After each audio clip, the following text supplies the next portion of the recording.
G'day everyone, this is Jackson Millan, the Wealth Mentor.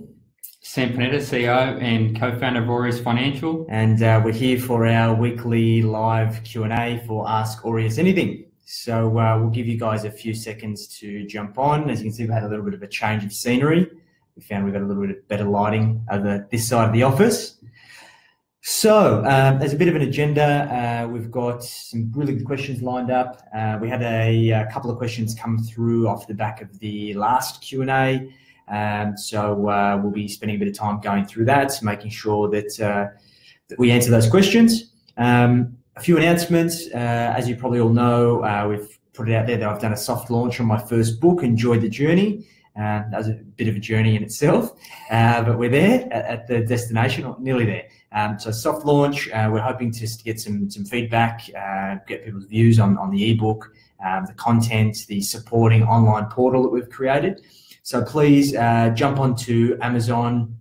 You can get a copy for 99 cents US, so a bit over $1, not going to break the bank. And wait a couple of days, and if you could please leave a review. For anyone who purchases and leaves a 5-star review, I will give you a free copy of the hard paperback as soon as it's printed, which will be running our first printing run in the next couple of weeks after we've collated some feedback. So it's pretty exciting and had some good feedback so far, so happy about that. My author career is not over yet. So the next announcement is we're going to be doing some small business workshops on the Saturday, the 17th of February, with following the same theme, Enjoy the Journey, really focusing on small business owners, helping them unlock their potential, implement the right strategies and tactics in their business to create a lifestyle business and have it work without them. So we'll be running that as a one-day workshop from 9 a.m. to 5 p.m. on the 17th of February at our Brookvale office. It's going to be limited to 24 seats, and that's the maximum amount of people we can fit in our boardroom. And our first workshop is actually going to be free. So we will be making that available, sending out some information over the next week, which is going to be a bit exciting. Yeah, it's very good. Very cool. Good. We're planning to do them probably every second month. We've had some good feedback from our clients. People really wanted a collaborative environment to sit with like-minded business owners, learn from some of the industry's best when it comes to achieving growth in small and medium businesses, and really use that time to work on your business as opposed to constantly working in it. So we've got a few people on, fantastic. So let's dive right in. So we had a really good question last week from Michael Shaw. So Michael was asking about, he was doing a bit of shopping around in regards to his super, trying to find the best option. So he wanted some advice and wanted some guidance around how to choose the right fund. Once again, bit of legal disclaimer, this is general advice. Don't go out and action anything without getting personal advice first. This is mainly just a bit of food for thought for your consideration. So, diving right in. So to choose the right super fund, look, the thing about Australia is we actually have a really good retirement and superannuation system, probably one of the best in the world, particularly when we compare it to the likes of the United States, where if any of you have read Tony Robbins' last book, Unshakable, he really tears them to shreds. In some employer-sponsored pension plans, they're paying upwards of 3 to 5% per annum in their fees, which is just ludicrous. Like that stuff doesn't happen here, thank God. But when it comes to choosing the right super fund, there's a few key considerations. The first one is in regards to the features and the fees. Like anything in life, you get what you pay for. There's different plays in the market. You've got your industry funds who are really cheap. You've got your run-of-the-mill retail funds like your MLCs, your AMPs of the world, and then you've got generally your corporate superannuation funds that are provided by your employer. Depending on the size of your employer, there can be some great benefits as part of those. And then finally, you've got your self-managed superannuation fund. So really, it depends on your journey. Now, we normally say that for most people who are accumulating, have less than 100 grand in super, your key focus should be minimizing your costs. And Of course, you want to make sure that it's invested appropriately as well. So it's about understanding the makeup of the fees of your superannuation plan when you're comparing. Typically, your superannuation will be split into three key lots of fees. The first one is what's called an administration fee, generally either $1 fee per month and or a percentage-based fee. And that's to cover managing your tax with the ATO, taking contributions, sending your statements, answering the phone when you call, providing you with online access to investment options, that kind of stuff. Your next fee is generally going to be your investment fee, or what they refer to sometimes as a management expense ratio, or MER. Sometimes they call it an ICR. And it's basically what the fund manager charges you for the investment option that you're in. Once again, it's typically a percentage of your balance. And finally, you have your insurance premiums. Most super funds have default insurance that's included, and you have the ability to increase it if you like, but they have a monthly premium or an annual premium that gets deducted. It's important to look at all those things differently because they can have a tremendous impact on how you compare apples for apples. And because different funds, particularly industry funds, are very tactical when they tell you these fees. They break them down into weekly fees as an example, which make them feel very small. Whereas some other funds might do it annually, which makes them seem a lot bigger. So typically we try and aim for at all times to keep the admin fee and the investment fee, or the MER, at below 1%. If you're paying any more than 1%, you really should have to look into justifying what you're paying for. A lot of older style funds do charge 1%, 2%, 3% sometimes, depending, because they've been grandfathered, they're on old rules. So that's an important observation. A lot of the funds that we use for our clients are in the vicinity of 0.6 to 0.7%, because we primarily use what's called an index fund, or a passive investment, which is very, very cheap. We find those fees get very expensive when you start using active funds. The insurance one is very hard. It depends on your situation. So I think best thing to do overall, do a bit of research yourself online. There's some great comparison tools. If you're trying to find a good super fund, you can do a bit of the due diligence yourself. We do have access to software that allows us to compare all the super funds in the market. So the easiest way, just reach out to us. We can do the comparison for you, give you some reports, and hopefully point in the right direction. Most people listening to this are going to go, that's a mouthful and this is way too hard. This super stuff, I'm just going to ignore it. I'll look at it when I'm 60. Don't do that. Pay some attention to it and sort it out. It's your money, it's your retirement. Jackson will sort it out. It's too complex for me. He's all over it. Yeah. Any questions, just let us know. It's a very complex field. The super funds rely on that complexity to keep their members, basically. They make it hard for a reason. Cool. All right. So next one, Sam. I've done all the talking, so you go, mate. All right. So we had a question. What is the best type of account to keep my savings in? Look, that's a good question. You should work out what your savings are for. What are you saving them up for? If you're saving up let's say a deposit for a property, you should be sticking all your cash into just a high interest savings account. There's plenty of online e-saving accounts that you can get yourself into. Nothing too risky if you're saving for a goal, right? You have to understand that saving and investing are two different things. So typically you save up so you can invest in something. So you want to keep it in a stable sort of assets, cash. Also, if you already are a homeowner, then you should have access to an offset account. And if you do have access to an offset account, then you should really be sticking all your cash into offset accounts and not into savings accounts. To run the numbers on that a little bit, let's say the interest rate on your home loan is 4.5%, and you can get 2% in a savings account. If you earn 2% in your savings account, then you have to pay tax on that money you earn. All right. So essentially, you probably walk away with 1.2, 1.3% net. Less than inflation. Bugger all. All right. If you stick that money into an offset account, you're going to you're going to save exactly what the interest rate on your home loan is. So if your interest rate's 4.5%, you save 4.5% on every dollar that you're in debt. And because it's savings and not earnings, you're not paying any tax on it. So it's almost 3 times more effective to have your cash in an offset account rather than in a savings account.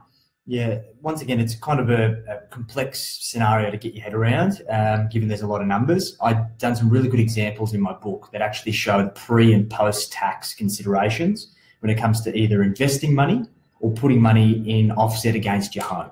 And really, putting money in offset against your home is really the only risk-free return that you're ever going to get, because the bank's always going to come knocking for their interest.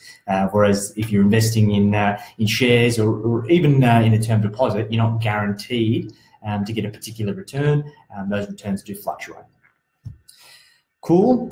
All right. So it's yours, mate. Cool. All right. I want to get ahead, but I've never invested before. Where do I start?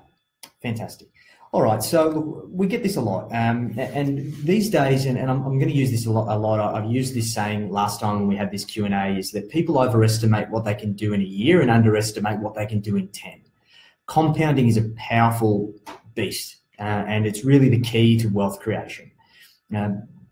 We find that a lot of younger clients, particularly now, particularly with this whole Bitcoin thing that's going on and cryptocurrency, that people are seeing these ridiculous returns that are happening in this asset class, and they're expecting, when they compare it to anything else, even buying shares, it's not even on the same level. Like, for example, if you're getting between 10 and 15% returns per year on a share portfolio, you're doing fantastic.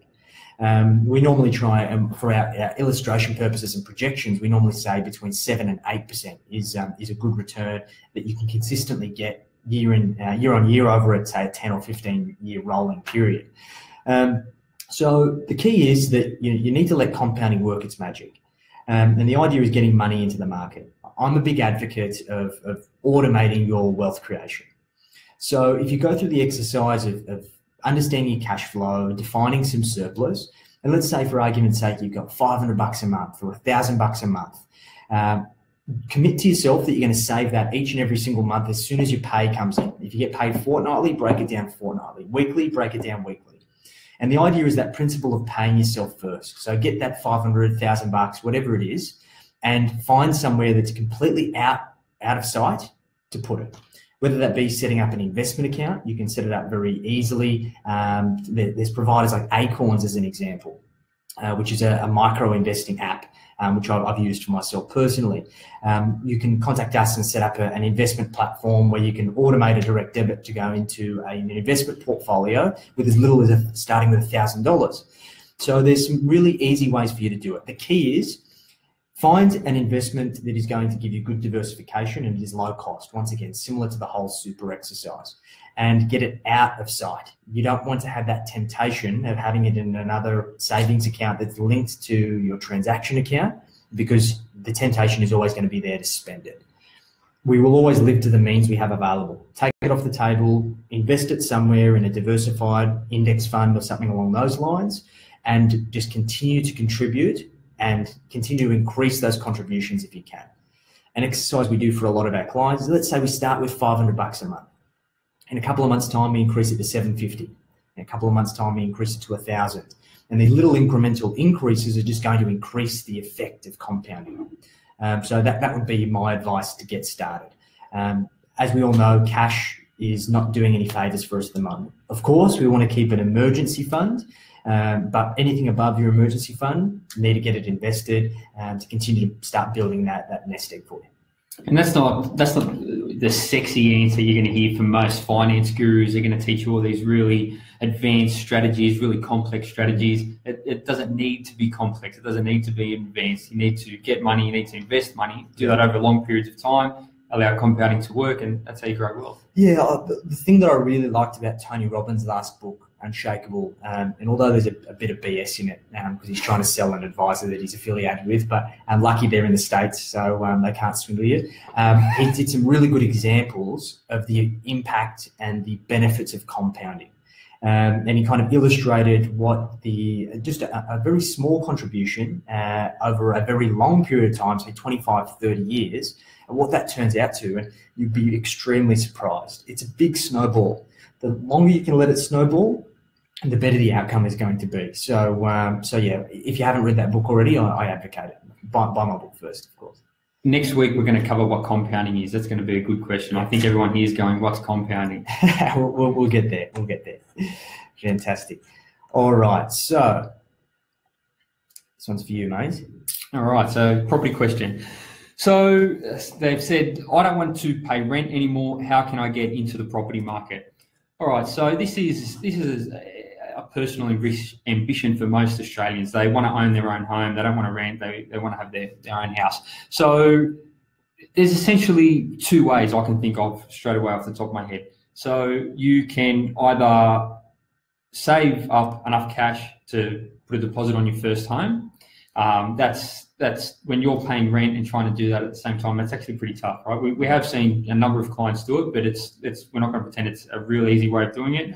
The other way you can do it, if possible, and if you're lucky enough to be in this situation, is with a family guarantee. So let's say married couple, young couple, husband and wife both earning really good money, but they're paying $600 or $800 a week in rent. They can't save up on top of that a deposit big enough to buy their own 2-bedroom unit, let's say.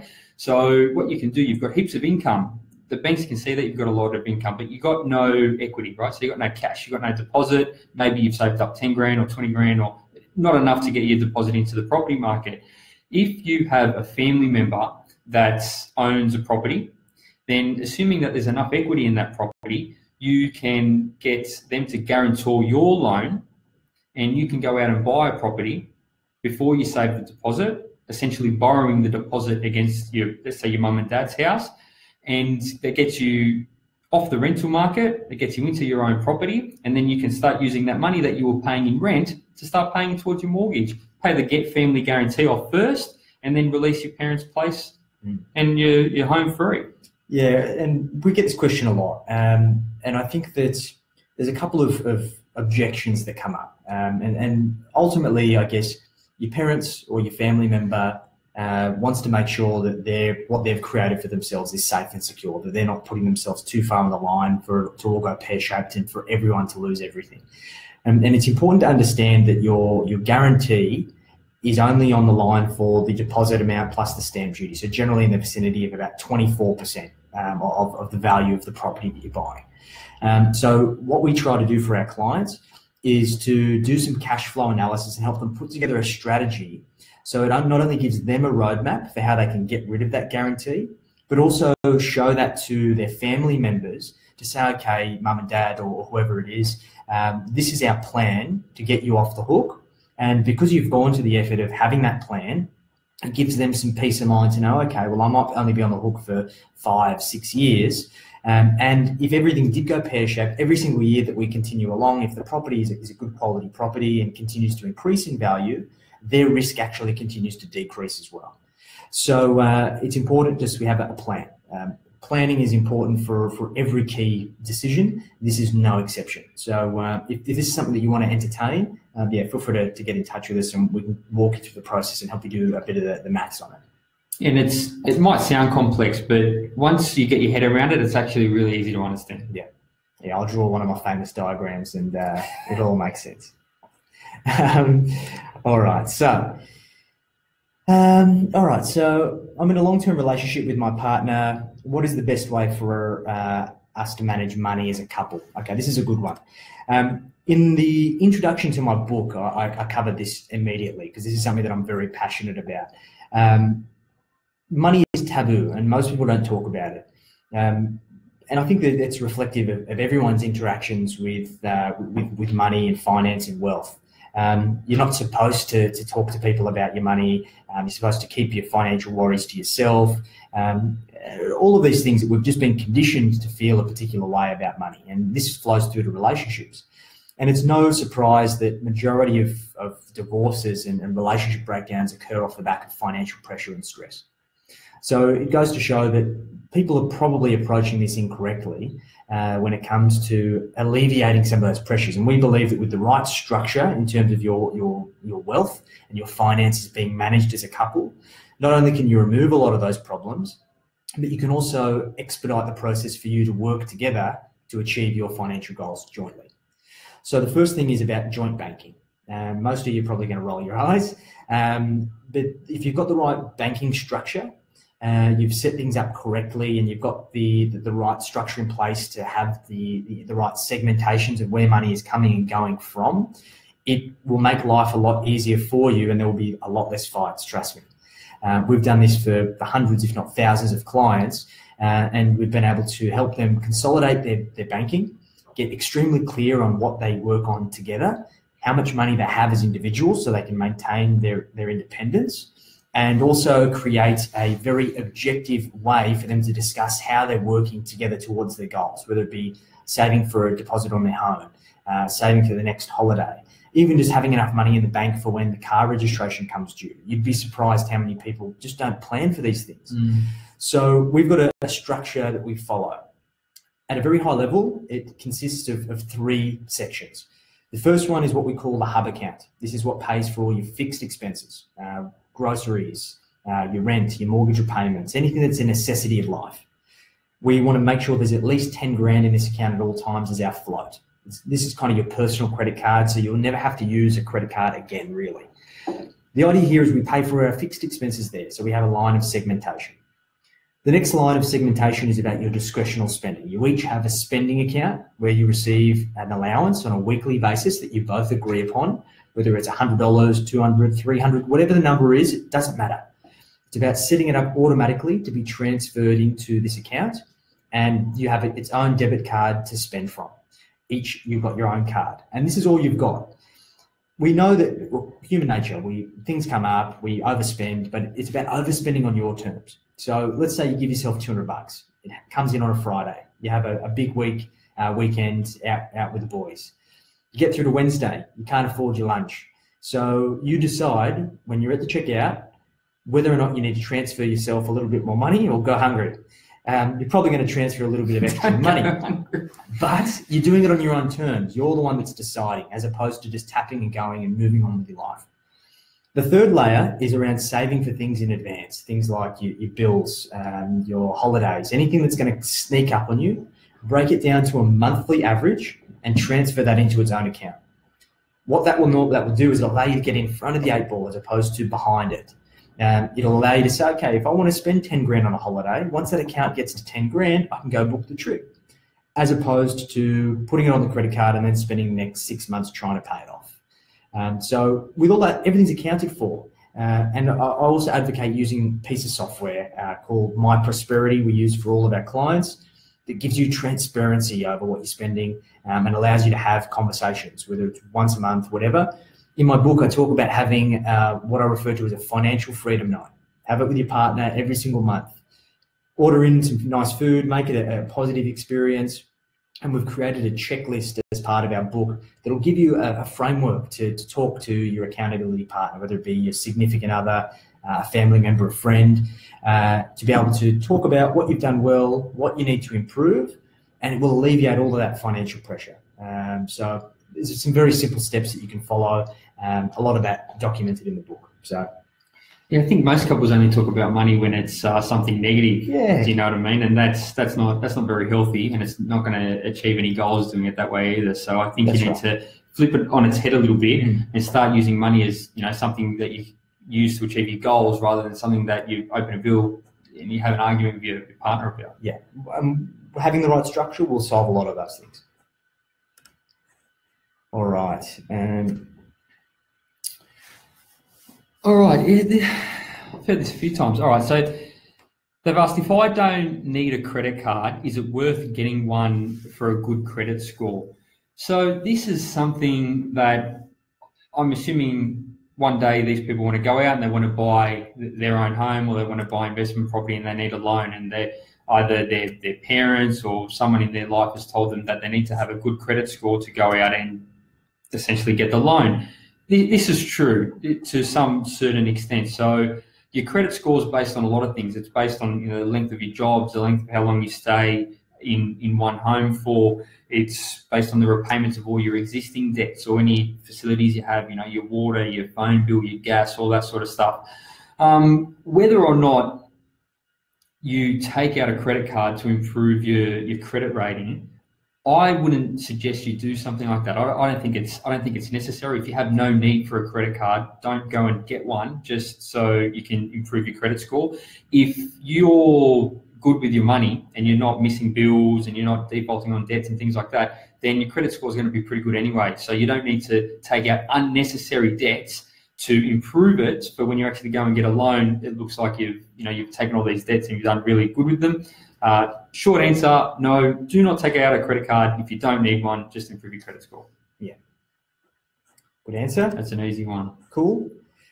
All right. So the next one, how much should I have in an emergency fund? This is a good one too.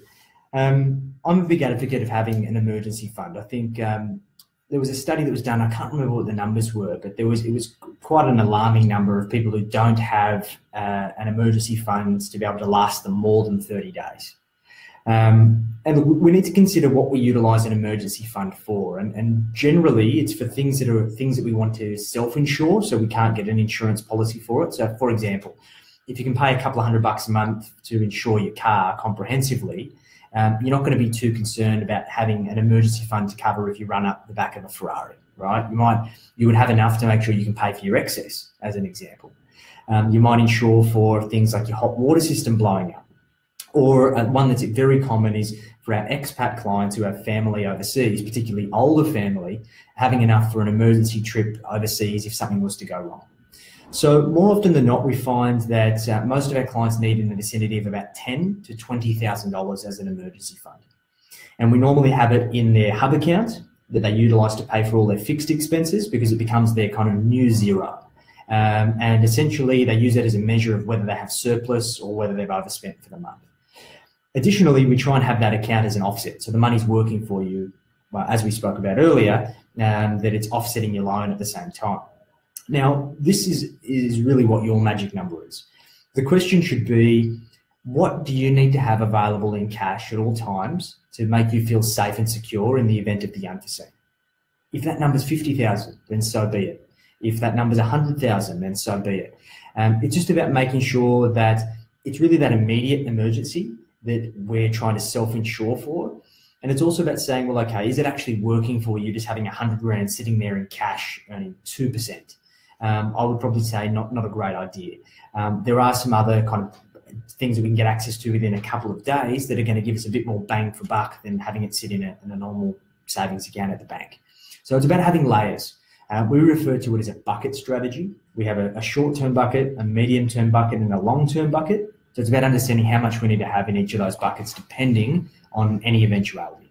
But to answer your question, between 10 and 20 grand is the normal.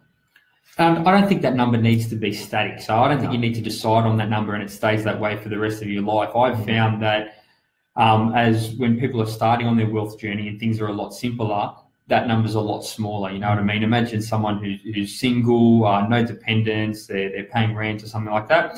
That buffer fund needs to be a lot smaller than someone who has, who's married with 4 kids, with a big mortgage and 10 investment properties. And the reason for that is the fluctuations are bigger. All right. So if someone who's basic might have, $5 grand in there, and that's enough because the fluctuations are smaller. Someone who's got a lot going on, the fluctuations are like this. If they had $5 grand in there, they'd run out of money every week. So it's, as Jackson said, it's very personal and you can amend it as you go. Yeah.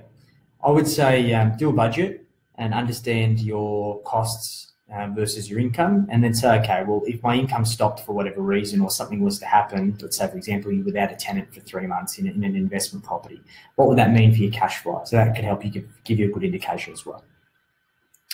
Cool. Right, Sam? All right. Okay, so they've asked, I want to grow my business. However, I have heard that it is hard to borrow money from the banks.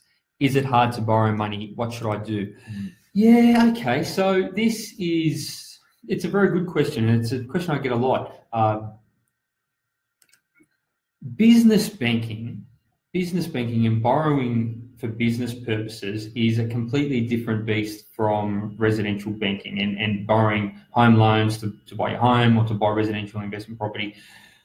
Standard lending, let's say to buy your home, is very rules-based, right? So tick, tick, tick, tick, tick, it's got to fit all the rules. When you're talking about business banking, getting money from a bank, borrowing money for your business, there's someone there who's got to look at it and it's got to make sense. right? So it's not about ticking boxes. It's about, is what you're trying to do make sense to the bank? Do they think that you can, is it a startup business with no history? If so, have you got experience? Have you got any capital behind you? Have you got any security, any property? Have you got a plan? Have you put a business plan together? If you do have all those things, it's likely you're going to be able to get funding from one of the banks out there. If you don't have any of those things, you've got no plan, you've got no capital, you've got no security, and you've got no experience in the industry, would you lend you money? So you've got to take a little bit of a common sense approach. Or, on the flip side, let's say you've been in business for 10 years, you've got heaps of track record, you've been profitable for a long time, and you want to grow, you want to expand. Well, it's more than likely that we're going to be able to find a bank out there who's willing to back you and give you the lending you need to grow the business, because we can articulate what that investment is going to do to your bottom line. So and we do a lot of this stuff for a lot of our clients. So we don't just get the client, send them to the bank and go, oh, we'll sort it out. We'll help them build the business plan, look at their cash flows, we'll talk to all the bankers. And I guess it's a complex area. If you know your way around it, it's not impossible to get funding from a bank for business purposes. But I think you really need to, it's not as easy as getting money for, say, a home loan, but it is possible.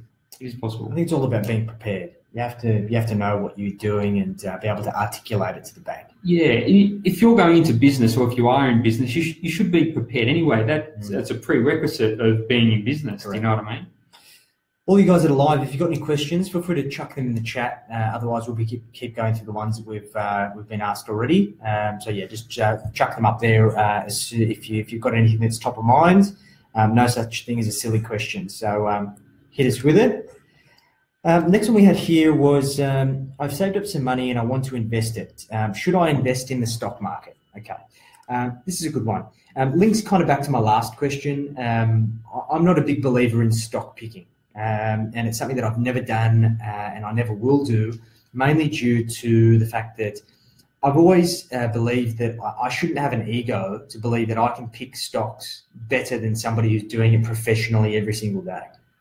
And as such, given that I'm time poor, I'm trying to run a business, I'm just trying to live a life in my free time, the last thing that I want to do when I go home or on my lunch break or whenever I can find a moment is to try and manage my own personal portfolio.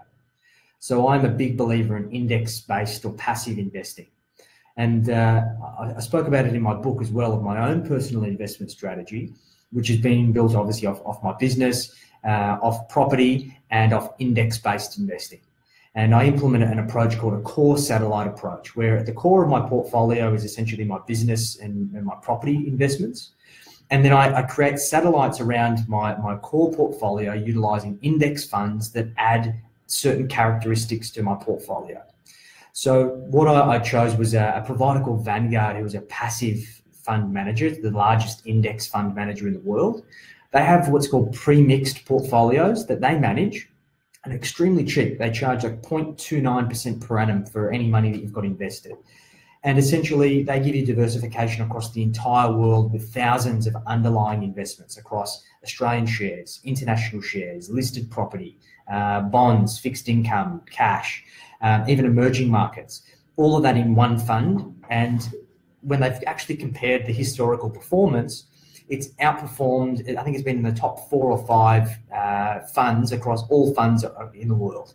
And it's a passively managed investment. So they've actually outperformed active managers who are constantly trying to outperform the market. The biggest thing here is about sticking the course. My mantra across everything that I've preached a lot of times is simple, sustainable, and scalable. If I've got an index investment, I can set up a direct debit every single week or every single fortnight or every single month to put money into the market. And I know that it's getting taken care of. Since inception, it's been getting 9% a year. And I know that it's going to continue to do that moving forwards, even though there's going to be volatility because it is an index-based portfolio. The market's history speaks for itself. So I would say instead of stock picking, similar to what we spoke about with Daniel Pastro when we did our kind of day trading podcast a couple of weeks back, unless you're going to be dedicated to mastering this and making a lot of your own mistakes along the way, leave it to the pros. Find a good diversified investment like an index fund and contribute money that way. That would be my advice. Yeah, a lot of people that are trading stocks and all that's their job or that's their business. That's not their investment strategy. That's how they earn a living. Yeah. You really need to take two different mindsets between what's a long-term investment and what's a speculative business that you're Yeah, and look, 99% of them underperform. I'd probably say 90% of them underperform the market, those active traders, because you've got to think that they're incurring costs every single time they're chopping in and out of the market, and those costs add up. So there was a 10-year bet that Warren Buffett had with a hedge fund manager, which finished the tail end of last year. The hedge fund manager, actually called off the bet. And 10 years ago, he bet Warren Buffett that he could build a portfolio and actively manage it and outperform the index. And Warren Buffett basically said, look, I'm going to just buy the S&P 500 and essentially continue to accumulate over 10 years. And if you can outperform the S&P 500 over a 10-year period, I'll give you, I think it was $1 million was the way the bet that they had. He was supposed to be going for another year or so, but he was so far behind, he called the bet. And so the index outperformed. His excuse was, it was the best 10-year growth in the history of the S&P 500. But it just goes to show that active fund managers very rarely outperform. Even somebody who's willing to put $1 million of their own money in the line still fell short. Yeah, and I think for beginning investors, right, for people that are first getting into it, it's the old tennis theory, right? So pros win points and amateurs lose points, if that makes sense. So when you're starting out in investing, your main goal shouldn't be to shoot the lights out. It should be to minimize the amount of errors that you make. Do you know what I mean? And that's a lot of what we do with our own clients. It's not about doing the sexiest stuff. It's about saying, all right, let's minimize the amount of losses that you're going to take along the way, and you're going to do better than most people. Yeah, it's one of those things, minimize losses. Losses is what kills your portfolio. So, good observation. Sam? All right, so lending question. I have a home loan and a car loan. The repayments on the car loan are high, and I heard that I can attach the car loan to my home loan to get a better deal. Is this possible? Yes, to a certain degree. You can't attach it to your home loan, but let's say that you've taken out a personal loan, you've used that to buy a car, and you've got a home loan. Let's say you've got a $60,000 personal loan on your car, and you've got a $1 million property with $500,000 owing on it in your home loan, so you've got about $500,000 worth of equity there. What a lot of people do, because the repayment terms on a car are a lot shorter, the interest rate's a lot higher, the monthly repayments are huge. So what a lot of people do to stop it from draining their cash flow every month, they'll consolidate the car loan, to essentially refinance the car loan, secure it against the property, do a longer loan term with competitive interest rates, home loan interest rates, and it drops their repayment significantly. And once that repayment's been dropped, they're still paying that car loan off, but they can use that cash to either pay the car loan off quicker or allocate it to other things, investment portfolios and things like that. So yes, assuming that you have equity in your property and you can service a bigger loan with the bank, then you should be able to consolidate any credit cards, car loans, personal loans, any of those really expensive, unsecured, bad debts that we call them, into your home loan and get a better deal on that. Yeah, I think from a strategic standpoint, either try and have it as its own split so you can distinguish the difference between what is actually your home loan and what is this other debt that you've used. Or if you're not able to do that with your lender, keep utilising exactly the same repayment that you were making prior to consolidating to ensure that you have the ability to actually pay off that facility faster, given the interest rate's lower and the payment term is longer. The biggest mistake that people make with consolidated debts, particularly into their home loan, is that they just pay the minimum, which means that it's actually going to cost you probably more over the long run because you've reduced the interest rate, but you've now got a 30-year repayment term. So the accumulated interest that you pay if you just pay the minimum over 30 years would actually be more expensive than what your car loan would have cost you over, say, 5 years. So it's important you've got your cash flow down pat and you've set a plan in terms of how you're going to tackle that additional debt, because at the end of the day, it's still not good. Yeah, don't squander that additional $500 you got in your cash flow every month. Now, I don't know what you want to do with it, but don't punt it on the machines or something like that. Allocate it towards getting rid of the debt. Exactly right. Cool. All right, I'm worried that I won't have enough money to to retire? How much money will I need to retire comfortably? Okay, good question. This is something that we get a lot, and it's ultimately up to your definition of retirement. I'm finding more and more often that retirement's a dirty word. People don't like the traditional sense of the word of they're going to work till 65, they're going to pull up stumps and go sit at the RSL with one thong and play bingo. Most people like the idea of having the choice whether or not they have to work, or work because they're passionate about something, not necessarily as a constant pursuit of money.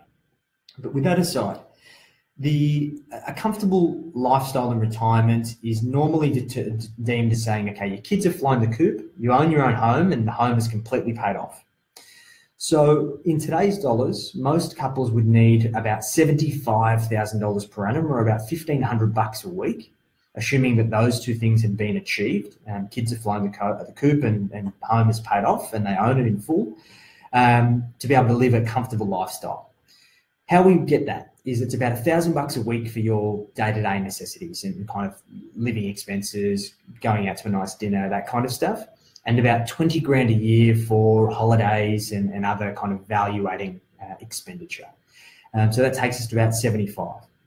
If you're retiring at 60 as a lump sum, you generally need a minimum of about 1.6 million in your superannuation at that stage. We say super because it's the most tax effective way for you to hold that money at that stage.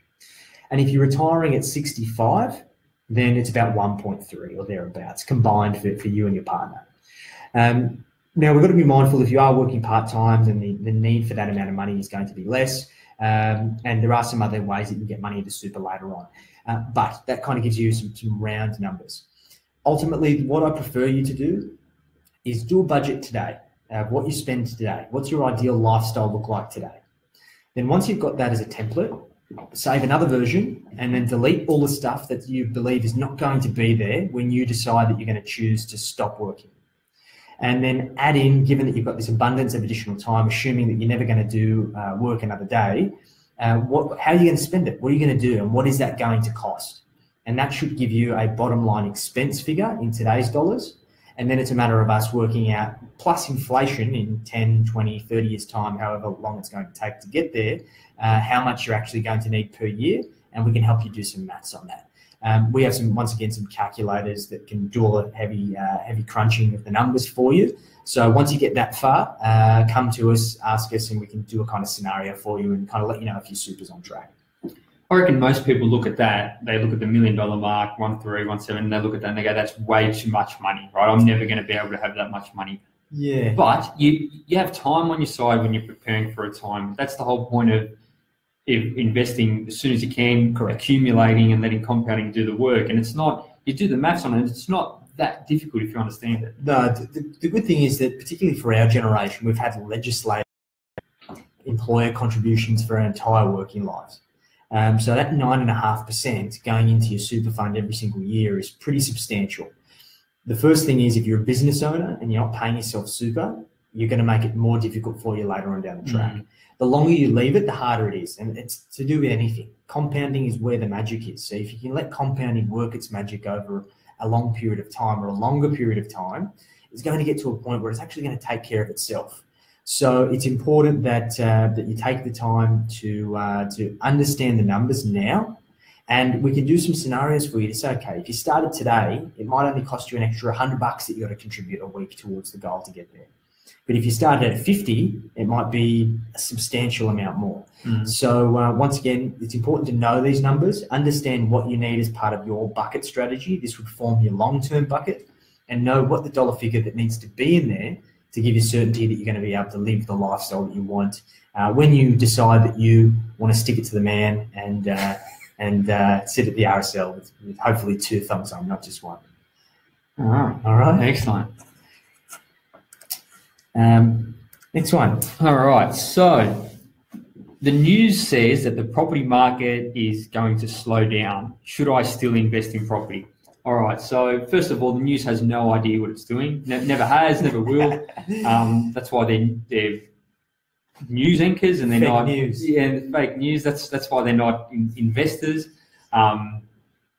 Look, I love property as an asset class, especially as a long-term proposition, right? So you get any country where the population is growing and the wealth of the country is growing, which Australia has for as far as you look back, we've grown in wealth and we've grown in population, and the demand for property and the price of property will continue to increase exponentially over time. So you need both though. You need the wealth of the nation to go up, and you need the population of the nation to go up. So let's use Japan as an example. A very wealthy country, population hasn't been going up, so property prices don't really go up. Take, an African country, for example, population increasing exponentially, but the wealth of the country not going up that fast, property prices not going up, right? So Australia's got both. We're one of the lucky countries. So over time, property is going to do just fine.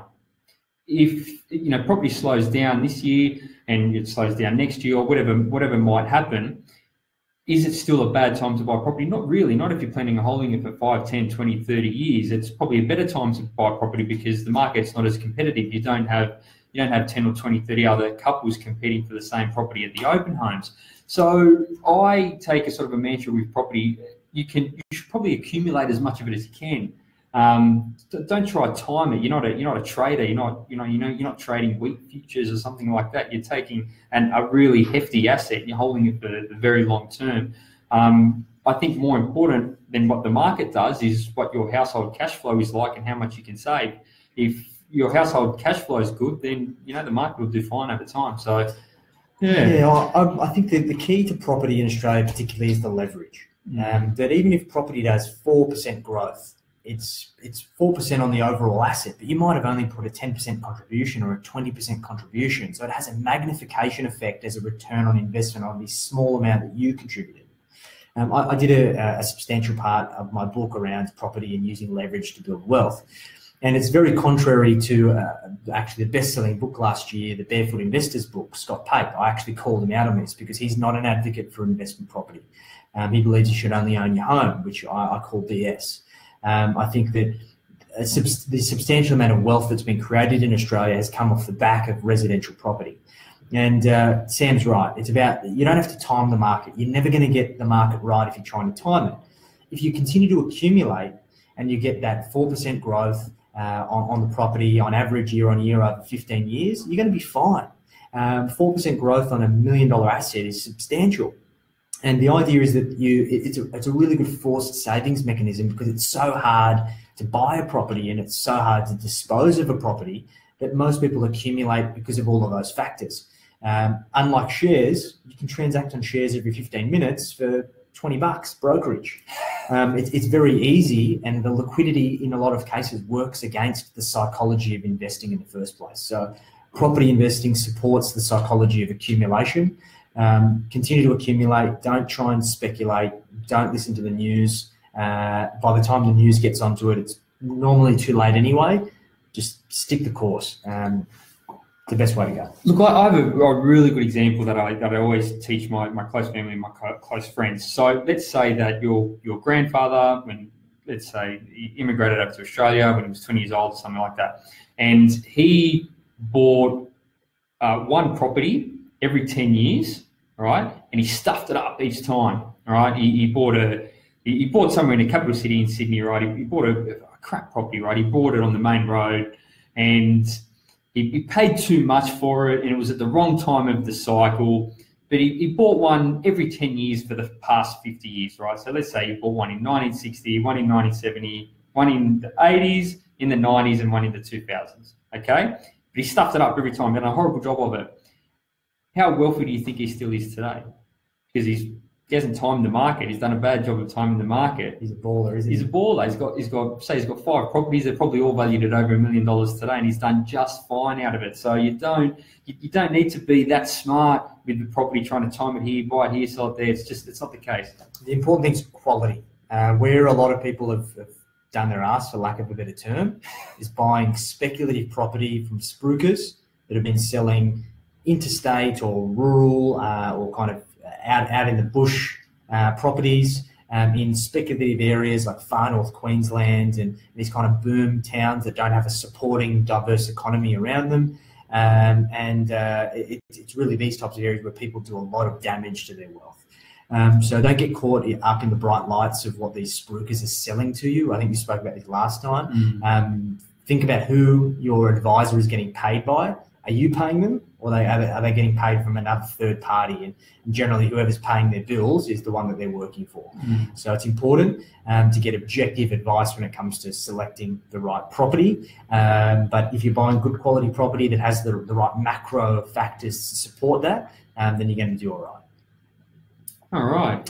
Fantastic. So any last questions, guys? Anyone watching? No questions left here. Doesn't look like it.